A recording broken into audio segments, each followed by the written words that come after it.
యుద్ధంలో ఉన్నట్టుగా కనిపిస్తుంది.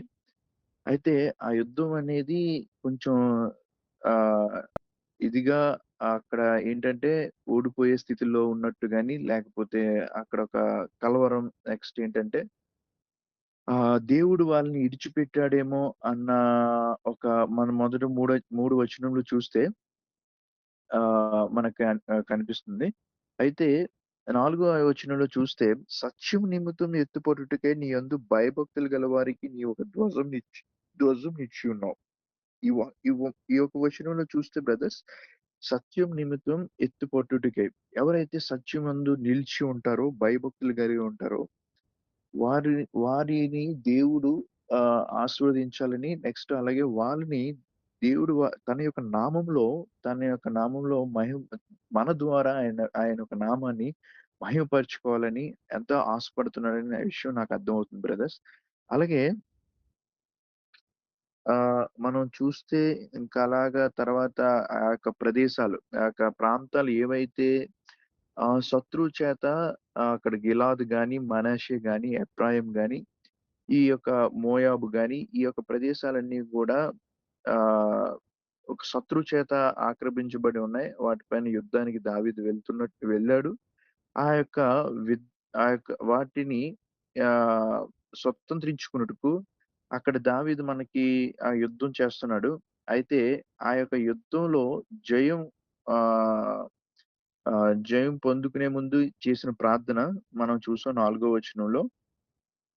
తర్వాత ఐదో ఐదో వచనం గూడా. అలాగే మనం చూస్తే ఇంకా, ఇంకా అక్కడ ఇంక జయం పొందుకునేటప్పటికి 11వ వచనంలో చూస్తే, "మనుష్యుల సహాయం వ్యర్థము, శత్రువులను జయించుటకు మాకు సహాయం దయచేయము."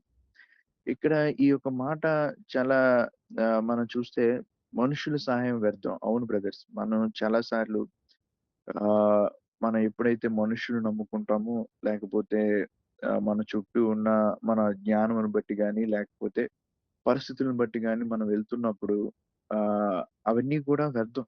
ఇక్కడ దేవుడు నేరుగా చెప్తుందేంటంటే, మనం ఎప్పుడైతే దేవుని యందు మన దేవుని మీద ఆధారపడి మనం ముందుకెళ్ళేవారుగా ఉండాలని దేవుడు ఆశపడుతున్నాడు. మనుషులు మన యొక్క జ్ఞానం మీద కాకుండా, మనుషుల మీద ఆధారపడి వెళ్ళేవారుగా పరిస్థితులను చూసి ముందుకు నడిచేవారుగా కాకుండా, మనం దేవుని వైపే చూస్తూ ముందుకు వెళ్ళినప్పుడు మాత్రం మనం జయం పొందుకోగలుగుతాం అనే విషయం అర్థమవుతుంది.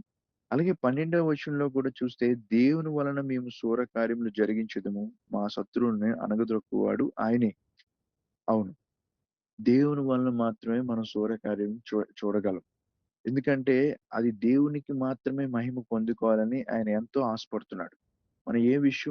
మనం ఏదైనా విషయంలో మనం జయం పొందుకోవాలంటే, అది కేవలం మనం దేవుని మీద ఆధారపడి, ఆ సత్యంలో మనం నిలిచి, ఆయన యందు మనం ప్రార్థన చేస్తూ, విశ్వాసం అనే డాలును పట్టుకొని, మనం ఆయన వైపు చూస్తూ ముందుకు నడిచినప్పుడు మాత్రమే మనం జయం పొందుకోగలం. శూర కార్యములు చూడగలం. ఆ కార్యములు ఎలాగుంటాయంటే, దేవుడు చేస్తున్నప్పుడు ఇతరులకు ఆశ్చర్యకరంగా ఉంటాయి.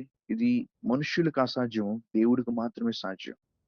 ఈ యొక్క వ్యక్తి జీవితంలో గాని, లేకపోతే ఒక పనిలో గాని, ఒక కార్యంలో గాని మనం ఆ జయంను మనం చూసినప్పుడు, ఆ ప్రజలు ఇతరులు ఎవరైనా చూసినప్పుడు, అవును ఇది కేవలం ఇతనికి దేవుడు తోడై ఉండడం వలన మాత్రమే ఇటువంటి శూర కార్యములు ఈయన చేయగలుగుతున్నాడు. అలాగే ఇతను చేస్తున్నది సఫలమవుతుంది అని వాళ్ళు గ్రహించగలరు బ్రదర్స్. కాబట్టి మనం మనుషుల్ని ఆశ్రయించి మన జ్ఞానమును ఆహ్, చూసుకొని ముందుకు నడిచేవారుగా కాకుండా, దేవుని మీద ఆధారపడి మనం నడిచినప్పుడు, ఆ సత్యమందు నిలిచి, విశ్వాసంలో నిలిచి మనం ముందుకు వెళ్తున్నప్పుడు, ఆ విశ్వాసం అనే డాలుని పట్టుకొని మనం యుద్ధం చేస్తున్నప్పుడు, మనకి దేవుడు ఆశ్చర్యకరంగా మనకి జయంనిచ్చి నడిపించేవాడుగా ఉన్నాడనే విషయం నాకు అర్థమవుతుంది బ్రదర్స్. కాబట్టి ఈ కొద్ది మాటలు దేవుడు మన వెనుకల్లో దీవించును గాక. ఆమేన్. ఆమేన్. ఆమేన్. ఓకే. రాము నువ్వేమైనా యాడ్ చేయాలనుకుంటున్నావా? హ్మ్. ఏం లేదన్నా. ఓకే. సరే నేనొక మాట చెప్పి మనం ప్రేయర్ చేసుకుందాం. సో, మనుషుల సహాయం వ్యర్థము, శత్రువులను జయించుటకు మాకు సహాయం దయచేయము. దేవుని వల్ల మేము శూరకార్యం జరిగించెదము. మా శత్రువును అణగదొక్కువాడు ఆయనే. అంటే ఇది ప్రొక్లమేషన్ ఆఫ్ ఫెయిత్ అనొచ్చు. అంటే తన విశ్వాసం ఒప్పుకోలేం. ఏంటంటే మనం అంటే 2 వచనాల్లో 2 భాగాలు కలిపి నేను చెప్పాలనుకున్నాను. తను ఒకవైపు ప్రార్థన చేస్తున్నాడు.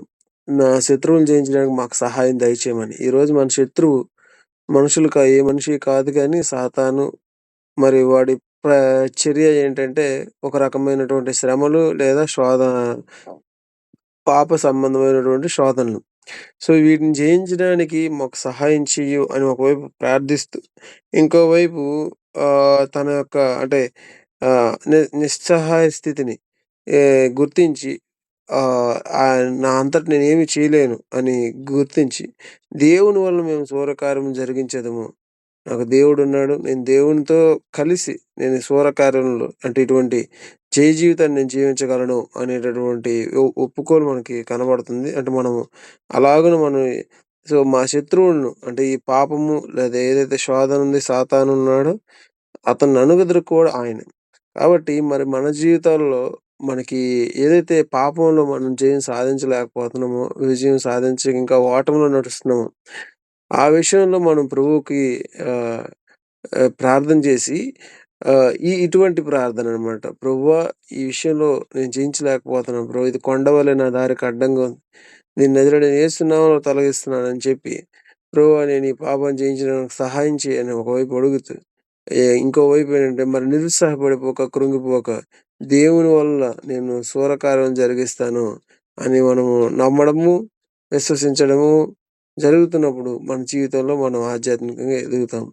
సో, దేవుడి మాటలు దీవించును గాక. ఆమేన్.